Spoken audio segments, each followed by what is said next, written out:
Eric Stackelbeck joins us now. Eric, first France, then Belgium, and now the United States of America is next for ISIS. Is that their plan to bring their Islamic caliphate to the U.S.? Mark, it is. Look, they want to bring this Islamic caliphate globally to every corner of the world. That is ISIS's endgame. It sounds crazy to the average person, but look, already ISIS controls 35,000 square miles of territory in the heart of the Middle East. Mark, that's a size.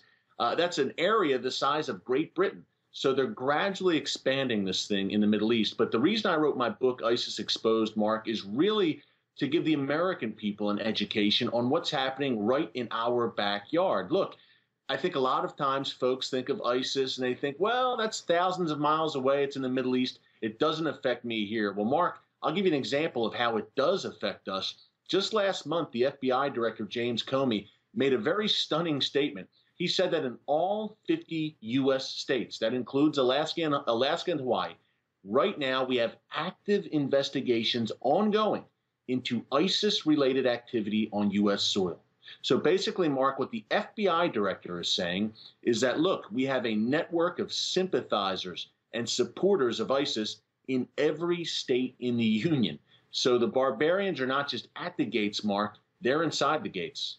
Eric, which state here in the United States is the #1 terrorist breeding ground? Well, Mark, you might be shocked to hear it, and we've talked about this on CBN News as well, but there's a chapter in my book called The Islamic State of Minnesota. Now, it's tongue-in-cheek, but kind of not. As we've documented here on CBN News, Mark, look, Minnesota, in the frozen tundra of the upper Midwest, has sent more terrorists overseas to join groups like ISIS than any other state in the union.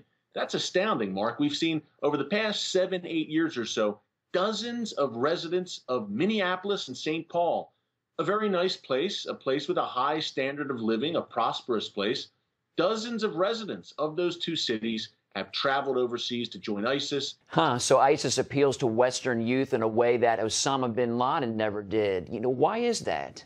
You know, Mark, the main thing, and I have an entire chapter on this in ISIS Exposed because it's so important, the social media savvy of ISIS is unlike nothing we've ever seen.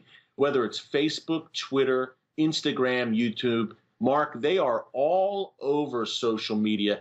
Look, ISIS sends 90 tweets per minute.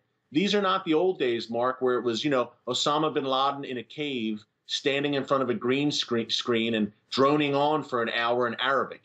ISIS is cutting edge. They spend hundreds of thousands of dollars to make these slickly produced propaganda videos that look like a Hollywood action flick, Mark. So they know exactly how to connect with young people, and it's working. We've seen 180 U.S. citizens leave their comfortable homes here in America, travel overseas to join the caliphate, Mark, and we've seen at least 3,500 Western Europeans from places like France, Britain, Germany, again, go to Syria and Iraq and join ISIS. And if they return, Mark, if they return here, these are U.S. citizens, all bets are off.